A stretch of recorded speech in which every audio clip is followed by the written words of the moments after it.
Welcome, folks, to BTFDtv. I have some esteemed guests this evening, or this afternoon, rather.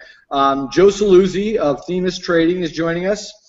We have Eric of Nanex, and we have the omnipresent David Cullum. We're going to talk a little HFT, a little generalized stuff. So without further ado, I'm going to turn it over to Dave, who I think will pose the first question. Dave. Yeah, this is kind of my wish list coming true here. Hi, Joe. First of all, I'd like to say hi. We've never met beyond the typed word. We go back about 3 years, and when I first started asking you questions about what was going on in the market, and then you'd ask Eric about something, then I'd get his response back through you. I would like to know a little bit more about your background. Whenever you're on Frontline or something, you know, they always just talk about you're from Themis Trading and that you wrote the book on broken markets, which we've all read. Can you give us a little bit more backdrop since no one else takes the time to do that? Sure, absolutely, Dave. This is fun, guys. Dave, yeah, great to finally meet you, kind of in person, not really, but you know what we're doing. You know, Sal and I are partners here at Themis Trading. We started the firm in 2002, and we trade for institutional accounts. So our clients are mutual funds, hedge funds, and pension funds and whatnot, and we trade on an agency-only basis. So not our money, not proprietary trading, only agency and looking for best execution. So, you know, we've been doing this, what, it's almost 13 years now. Coming up in July would be 13 years. And about in 2005, 2006, that's when we started noticing lots of problems and changes in the market. 2007 was Reg NMS. So we really started getting curious, mainly because we knew our livelihood depended on it. Because if we didn't execute well, we don't get order flow, and if we don't get order flow, we're pretty much we're not a firm anymore. We don't have anything else. We've got no prop trading, like I said. We don't have any research. We don't have any investment banking or anything else. So we figured it out. We started looking through it. We had a lot of questions, and you know, unfortunately, every time we turned over a rock, there was something ugly, and I think Eric would agree with that as well. But you know, it just became a driving thing for us to find out more and more and learn more. And to this day, we're still learning about how the markets work and what's really, you know, what's going on in that dark pool, or who's doing this in a route. And it's a continuous process. It's always an evolution. Every time you think you got something figured out, somebody else comes up with another little trap that you have to avoid. But I think it's a testament to our own, you know, to what we do here, and that we're still in business. And a lot of guys like us, a lot of firms, unfortunately, who you know, trading like us, are gone. They left the business. They couldn't survive. You know, they didn't adapt. And you know, people may say about us, "Oh, you guys are low frequency, you're dinosaurs, you're turtles," or whatnot. And I say, hey, I'm still in business, so we must be doing something right. Did you and Eric connect on this issue, or long before that? We started talking right after the flash crash, I think it was, and that's when we saw some of Eric's work that was posted on Zero Hedge, and Eric did some really good analysis pretty quickly as to how the flash crash happened and how it differed from what the regulators were saying in their reports. And then we connected. I don't know if we connected through Zero Hedge or whatnot, but then we started talking after that. So I got a specific question about how it works. So for at least a calendar year now, you and I have occasionally, during moments of complete awe of what's going on in the market, we'll swap a tweet in which you know this so well, because we must have done this 30, 40, 50 times by now, where the market will start out in the morning and it will ramp up to a price level, and then it will just stay there all goddamn day. Yeah. And you and I were, you know, we call this the ramp and camp, which I don't think either of us coined that term. The alternative is when it drops to a price and then stays there all day, and I like to call that the drop and flop. What, to the best of your knowledge, is causing that? You know, I wish I had an answer, Dave. It's been bothering me for years, and I'm sure somebody listening to us, or I know somebody knows the answer to this. But you know, I think there's a lot of momentum in the morning. First of all, the opening is a disaster, right? The first 10 minutes of trading is an absolute travesty as to what goes on and how some of these prints go up and how wide the spreads are, which cracks me up. And people say spreads are tight. If you look at a spread in even a big cap name, you should be like a nickel wide, maybe a dime for the first couple of minutes. But you know, a theory of mine is that the biases are tended to, they form quickly in the morning, and they're spotted pretty quickly. And if you look at just a typical VWAP curve, a VWAP curve in the old days, or I guess people still call it a smiley face curve, where a lot of volume is done in the morning, and then very little, it kind of leaks out throughout the day, and then a lot towards the afternoon. Well, there's tons of institutional investors who still use VWAP as a benchmark. And if they're coming in all at the same time at the opening, let's just say you had some sophisticated computers and you were able to read all the data that's coming through, you can kind of figure out that there's a bias towards the bid side, to the buy side, let's just say, in this case, in a rampant camp situation. If you knew, and this is purely hypothetical, but if you knew that it was better to buy than sell, whatever X amount of dollars, and let's just say you decided to buy some for yourself first, and you are not necessarily front running, but you're trading ahead of what you think is a substantial amount of VWAP orders, and then you just leak them out throughout the day as the VWAP program comes out there all day long, slowly trying to buy it, and then you just flip it back and you sell it. It's just a theory, I don't know, but it would kind of explain some things. So it shows up in every market. Before you get off on another subject, you said the first 10 minutes are crazy, right, Joe? Yes, sir. Yeah, isn't it interesting that when all the SEC's reports that they did with Midas excludes the first and last 10 minutes of the day because it's just too noisy? That is all the noise. It's incredible the beginning of the day. You're absolutely right, Eric. So why would you not want to focus on that time? Go ask them, right? Good luck. But it is, you ask anybody. There are clients now, and we actually heard it this morning again, saying that we are not trading in the first 10 minutes. We don't trust the first 10 minutes of the day. And that's becoming more commonplace than it is out of the ordinary. It's too bad, like Schwab doesn't have an order type for the retail time of day, for example. I have to do an operation, so I can't man the phones. I want to get in early in the morning, but I don't want to get stuck in that first 10 minutes. Can you execute my order at 9:45? I wonder if you could do that yourself, actually, by putting a timed release of your request. Of course, it's not an email. If it was an email, you could. Wait. You just Well, wait. you just wait, but if you're sitting in the dentist chair or something. The other thing that you see in the morning is besides the rampant camp, which I find even more suspicious, is what I at times call the square root function, where it looks like it really wants to get momentum to the downside, and then within, as you say, the first 10 minutes, it just decides to do a U-turn and just head to the upside and do the rampant camp. As the invisible hand of the market. What a miraculous thing that is, right? Yeah, I think again, I think these are powers that be, if you want to call them.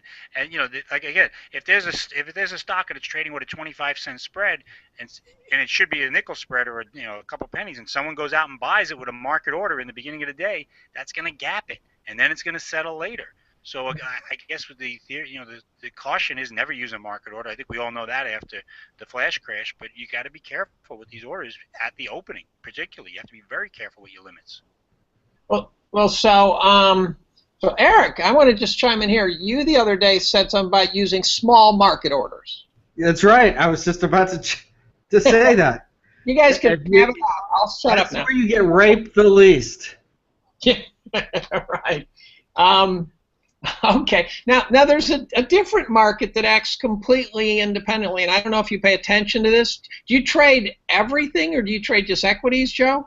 We just do U.S. equities, yeah. But we pay attention to everything, but we just trade U.S. equities. So if you were paying attention, what you'd notice is that the gold market trades all over the place in the morning, and then at noon, even though it's still trading, it simply stops. It stops moving. If it rose and closed, if it gets to lunchtime and it's up, it stays up all day. If it gets to lunchtime and it's down, it stays down all day. There is no real price movement afternoon. Any idea what that is? Why do you think that? Is it just tied to currencies, or what's going on? I don't know. I think it's the U.S. market that closes at noon, or maybe it's the European market. Which one closes at noon? Europe is closed before. I told you 11:30. Right. One of the markets closes, then from that point on, it's like, well, we're not even playing anymore or something. One time Grant Williams, Grant Williams? Sure. You guys, by the way, should each do a Real Vision TV interview with him at some point. I think it was him, but it might have been someone else, strung together what happens if you bought at noon and then sold at the open of the market, and then what happens if you did the opposite, and that all of the returns for a decade. Yep. You know what? I've seen this myself. Independent. Right. Yes. Now, why don't the arbitrageurs take that and say, well, we'll eliminate that? Things like that aren't supposed to stick around. Does anyone know?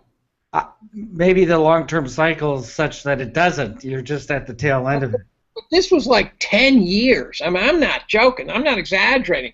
You look at where the returns in the gold market were over the decade. They were all overnight, and then all of a sudden, they'd get pounded, and starting in the early morning, something would happen.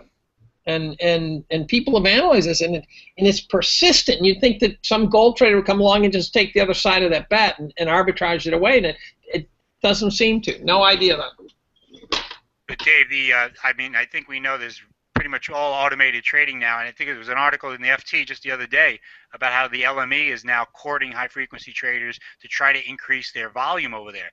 The machines control all the markets, right? We know that for a fact. The correlation is so tight. So it's not like there's somebody in the gold pit somewhere and saying, hey, I'm going to go buy X amount of contracts. It's just not happening. So I happened to last weekend spend half a day with Goldman's former gold trader. I presume it's before the algos took over, a guy named Tony Greer. And we had an interesting discussion. And he said he painted a pretty dark picture of the gold trading market and how much it was being jerked around. He seemed to paint a picture towards the sovereigns being behind this. I'm not going to stay on gold for long because it's an acquired taste, but it's one that I've acquired, unfortunately. Yeah. Okay. I don't think we have answers here. I think we have questions. Let me ask you guys. I'm gonna hammer a guy, and you can either just shut up and not say anything and therefore stay out of it, or you can defend him, or you can chime in. And that is Bart Chilton. Bart Chilton. Oh my goodness. Yeah, I know. I knew I'd get some. That one, Eric. I'll take it. Well, first two heavy lifting for you, and then you can just say, "Well, okay." Bart Chilton. My theory on this is that he is incapable of doing anything consequential. That he might even be the cop on the beat, in which he is supposed to look like the market, the little guy's friend, when in fact he's toothless and neutered. And I've wondered if maybe they don't say, yeah, Bart, you go out there and say anything you want, you pretend like you're a good guy, but you're going to get nothing done. And what is it, 7 years of regulating, and he promised he'd talk like he'd have inside information, insider trading, and then it would just goose egg, just complete ducktail goose egg out of that guy. Help me out here. What part have I missed? Well, one thing I know, I don't know if this has been reported or not, but I was told that he was forced out of the CFTC because he was asking too many questions, or he was not towing the line. Well, he just went up a notch for that comment. Well, I think, I don't know that, Derek, but I do believe, I know the CFTC as well as the SEC is extremely political organizations.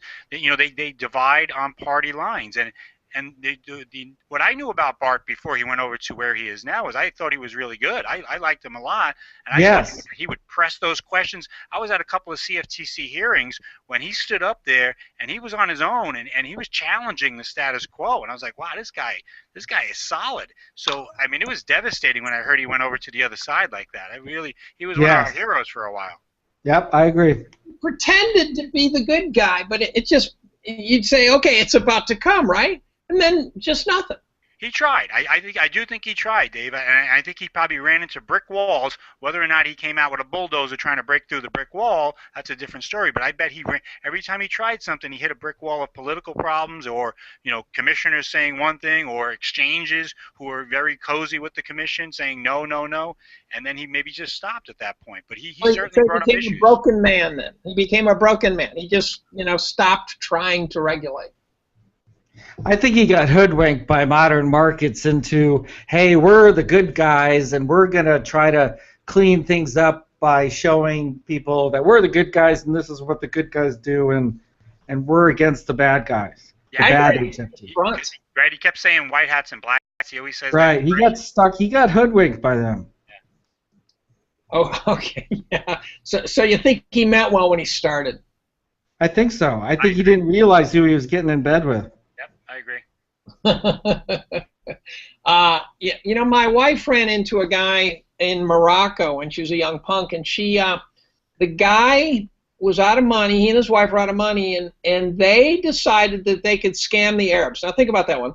They decided they could scam the Arabs, so they actually sold his wife to the Arabs, thinking they could see an opportunity to get her back and scam them, and it was an opening they left for him. And my wife ran into the guy 3 weeks earlier. The Arabs had taken his wife away, so maybe that's Bart Chilton. Okay. How about I'm looking through some stuff. A friend of mine asked me, who's a trader. Now here's the problem I'm having. I don't understand how a retail trader can ever make money as a trader, as a trend following, Bollinger Band manipulating, chart hugging trader. He used to.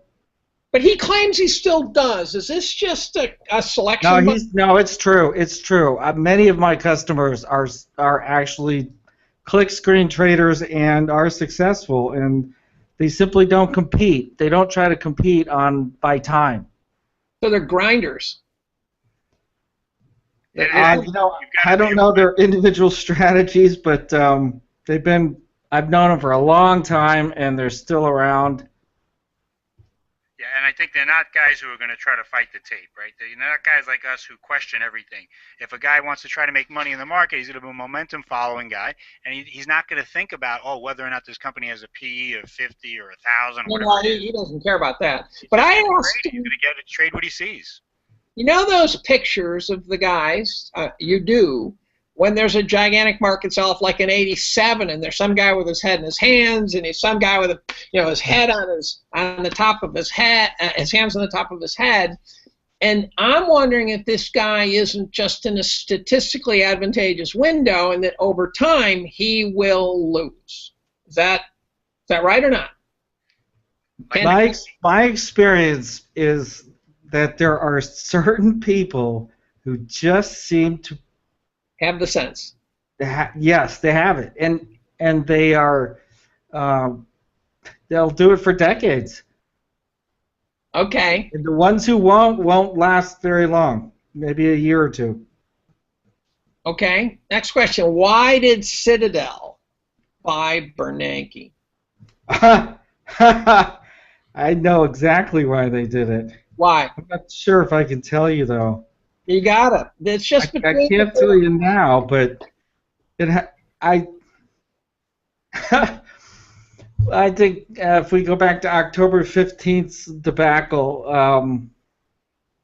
that's not over yet. What's the October 15th? Is that the bond? That's when Treasury's inverse flash crashed. Okay. And what does Bernanke? What does he do for them for that? Well, the Fed is investigating that. And they want Bernanke in there so that they leave Citadel alone? That's my guess. Something like that. Okay, so that's protection money or something. I have no idea. So that's all I got. Okay. Because it strikes me as an odd thing, right? Here's a guy who's a central banker and some high-frequency trading bucket shop wants to hire him. Very strange stuff. I'd like to know where Greg Berman lands. Greg, remind me who Greg Berman is. Berman, he was trading in markets at SEC. He opposed Nanex every chance he could. I was told that he was adamant against the NYSE fining the New York Stock Exchange, and back in 2012, just he left in March. So it'll be interesting to see where he lands. Okay. Let me ask you this question, Joe. Personal question. You're welcome to plead the fifth, or say, dude, you're just naive and stupid. Let's move on. Where do you put your own personal money? My money. I'll tell you one thing. What I don't do is I don't trade. Okay. So I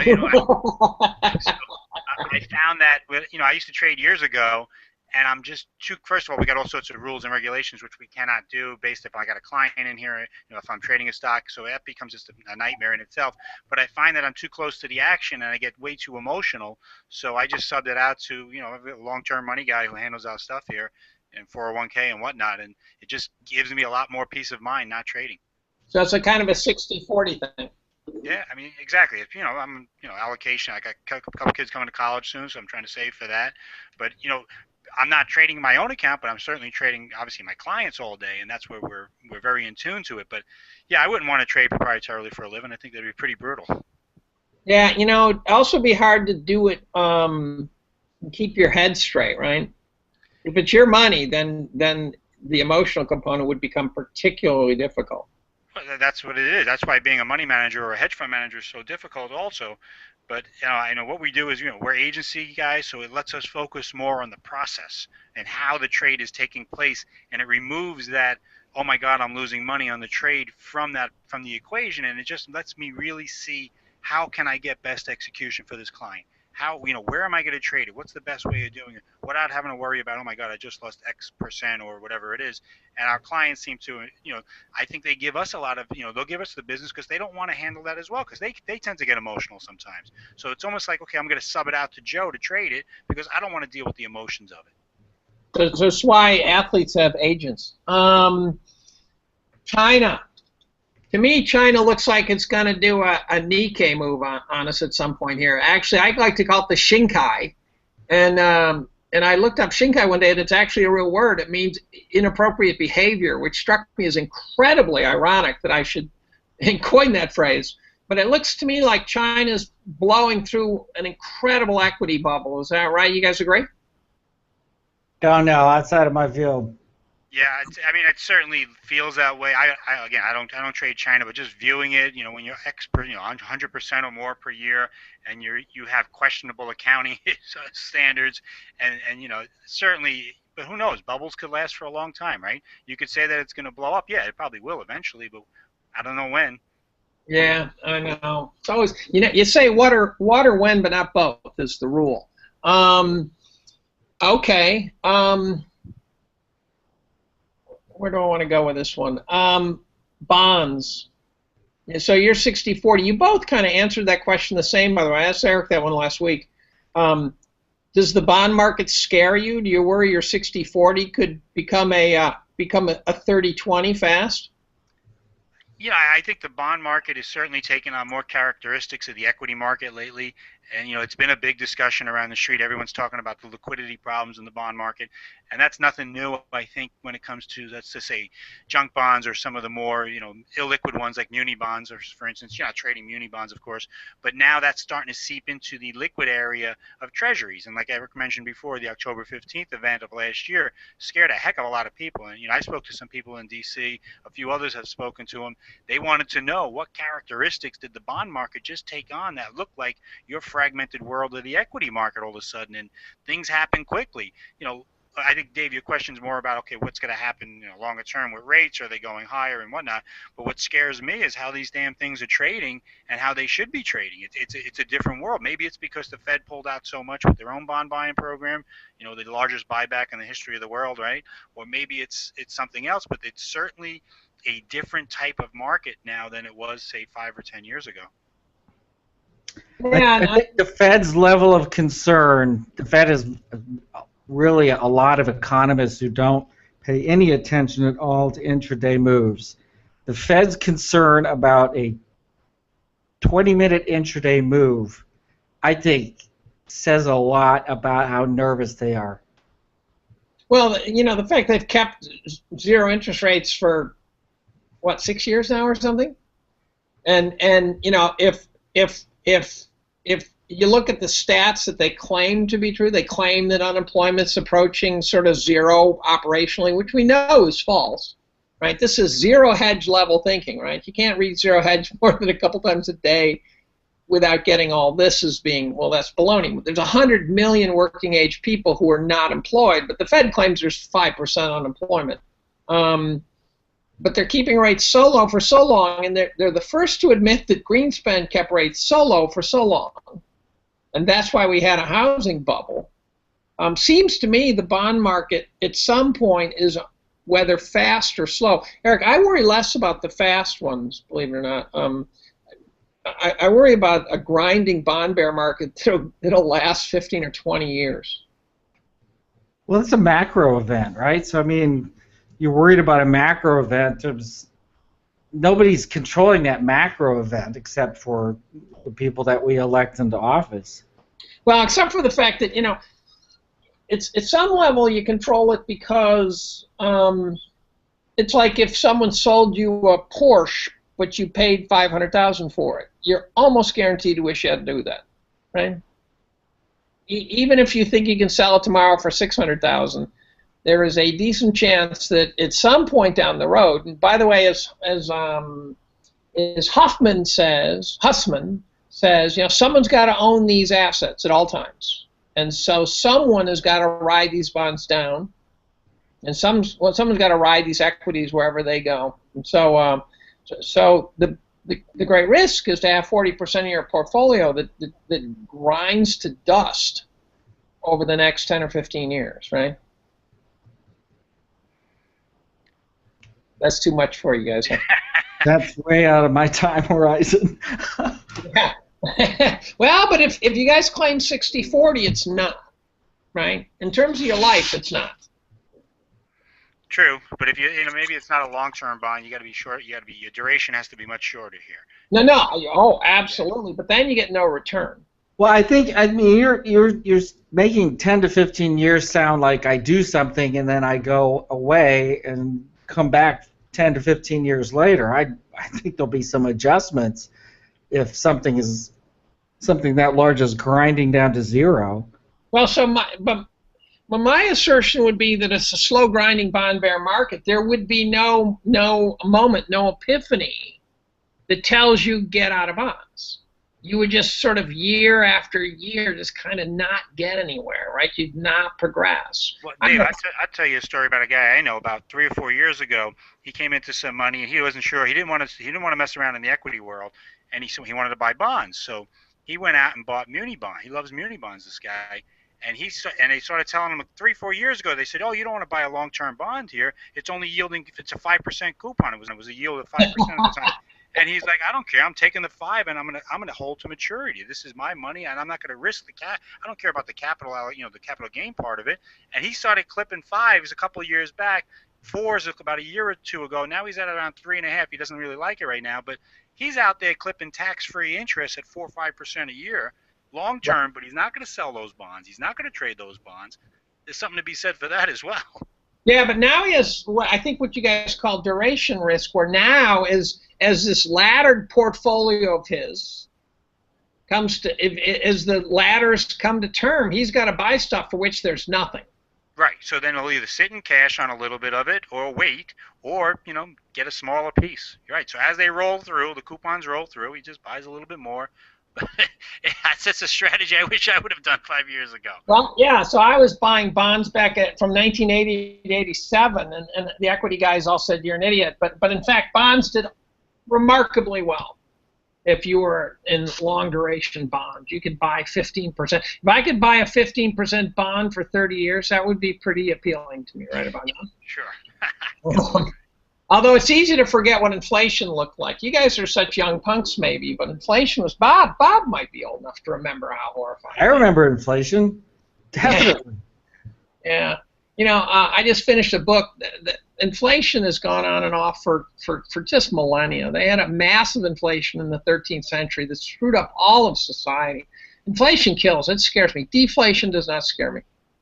I can avoid deflation. I think I know how to hedge deflation.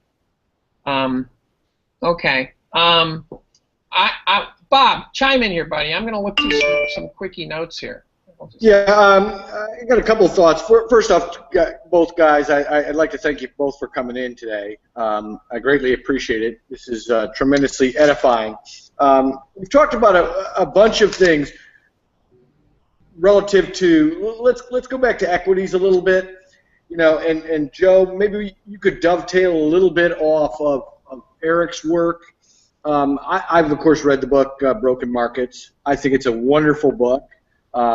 Let's give it a plug. It's still available for sale, isn't it, Joe? It is out there. Thank you, Bob. Appreciate it. Broken Markets. You can hear the ka-ching right there. I can hear the ka-ching. That was fantastic. What's that? I could hear the ka-ching. I think he got like 30 or 45 bucks worth of revenue. Let me tell you now. Keeps that. It's an excellent book. I promoted on Twitter ad nauseum for quite some time. But that being said, Joe, you know, I found it very interesting that your personal portfolio, that you have just kind of ceded that to somebody else. I mean, and you spoke about the emotional aspect. Is there now? I know as a practical matter, you still sit down with that person and you discuss goals and this and that. What type of timelines do you place upon your investments held by this third party? Well, it depends. I mean, some of it's I manage a little bit of it myself. I'll put it that way. But I'm not trading it. You know, I will trade occasionally in it, but I'm not actively trading the stock market. I just, like I said before, it is just too. I sit here, you know, from the minute the market opens, an hour and a half or 2 hours before the market opens, till after 4 o'clock, and I am not moving from my desk, right? So I am watching every single tick of the market, as many guys are. But I think to trade a market and then to do what we do for a living, it just was too many conflicts for me, and I just couldn't do it. But, you know, my time frame, like I said, I got a couple of kids in heading towards the college years. I'm trying to save for that. Then obviously a retirement fund for, you know, hopefully eventually we'll retire, although I do love my job and I really have no plans on moving or retiring anytime soon. But, you know, the time horizon is, you know, 20 years. Okay. So any of your kids going to get a baseball scholarship? Is that? We're in New Jersey, so we don't play all year. But the boys love playing, and my oldest had a great freshman year. So, but I don't think we're not eyeing the college. Academic wise, they're very smart. Maybe we'll go that route. Okay. When it comes time for them to apply, you get in touch because I've been on so many different layers of admissions committees. I will definitely that I can help you because there's some landmines out there for kids applying to college. Real simple one, and this turns out to be very important. The average kid applying to college somehow thinks that they're supposed to have 700 activities of 15 minutes apiece. It turns out that's precisely wrong. And what a kid needs to have a really competitive application, they need really meaty stuff. They need evidence of persistent performance, love of something, you know, achievement in something, and all those secretary of the stamp club crap isn't going to get them anywhere, right? I think you got to have a passion, right? You got to have a passion. So, you know, great, you know, kid who's in the orchestra and plays quarterback for the football team. What a dynamite combo, right? The other thing is when it comes time to write their essay, do not, and I repeat, do not let them write about a dead grandparent. You cannot imagine how many dead grandparent essays I've read. I can recite them. Life's too short. You got to live it to its finest. That's what I learned, you know, blah, blah, blah. I'm going. So when I would be reading it, so the other person reading with me would say, what's the essay about? And I go, dead grandparent. That's it. It's over. Game over. Dead grandparent. Oh, man, you are so. They think we want to hear about dead grandparents, that somehow that's a meaningful thing. So, I will take those under advisement. When he gets ready, I'll make sure he tells him. That's great, Dave. Did you see that guy who pitched for the first time in 20 years ambidextrously in a major league game? I did see that. It's quite amazing, yeah. Yeah. And did the you, Yankees organization, and I forget where he is now. Did you see that? There was He's with the Oakland A's. He was he came up through the AAA system out of Nashville here, and I actually saw him pitch in a game. I saw him pitch just right-handed, not left-handed. Did you see the headline that screwed the pooch on it and said that he pitched amphibiously? I saw that. He swam his way over to the mound. Well, I had this up. Maybe he's a good pitcher in rain or something.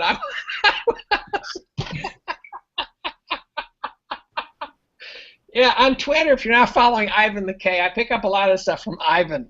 There's no one more twisted on Twitter than that guy. I don't know who he is, but he is one of the funniest guys on the internet, which is quite high praise for me. Dave, was there other areas that you wanted to cover? Well, at some point, I'm not sure to say. I do want to have a conversation, a serious, protracted conversation about university finance, because it's not getting a fair trade. It's not getting a fair shake. I know where the bodies are buried. I know where we're screwing the pooch bad. I know where we're not screwing the pooch. And at some point, whether we could do it however you want to do it, but I have yet to see someone go out there and have a serious, honest, protracted debate about what colleges are doing right and wrong, and what kids need to do to not squander. Joe, you should really be listening to this. $200,000 squandering it, and where not to go, and whose fault it is. I've spoken to economists. Well, Dave, rest assured, you and I will have that conversation. At this point, I mean, it's not that we don't have more questions. I like to keep these things fairly pithy. I'd like to thank all three of you, and in particular Joe, for the first time joining us. It was very instructive to me. I mean, I literally took 4 pages of notes. I know we had a number of people watching now. We'll have a lot of people that will watch this tape broadcast. And I'd like to just thank you for your time and your expertise. It is greatly appreciated. Bob, my pleasure. Dave, great to see you. Let's do it again. If you want to do it, we'll get deeper into market structure another time, and pitfalls to go at, to be careful of, and that type of stuff. I'd love to talk about it. Well, that certainly sounds like a bet. And any final thoughts, Eric or Dave? I'm there now. Hey, I want to thank both of these guys. This is the third one we've done with Eric, and Eric, I know that there are media moguls out there who want to get you on screen, and they can. I'm so appreciative that we do. And Joe, I'm just thrilled to meet you after all these years of swapping emails and stuff, and getting to know you guys just a little bit. For me, it's a treat, especially being a unranked amateur. And Bob is always very flexible on this. He gives us the forum to have these conversations. I think they're fantastic. Good stuff. Well, Good to meet you. I mean, I continue to learn things and continue to be edified. Although I think I need to maybe get a job instead of trying to trade this market. Anyway, I'd like to again thank all three of you for joining us. I'd like to thank everybody for watching. Hope you enjoyed the broadcast. And we will be back soon, and Joe Saluzzi has given us the option to ask him back, so we will be doing that. Anyway, from BTFDtv, thank you very much. We're signing off.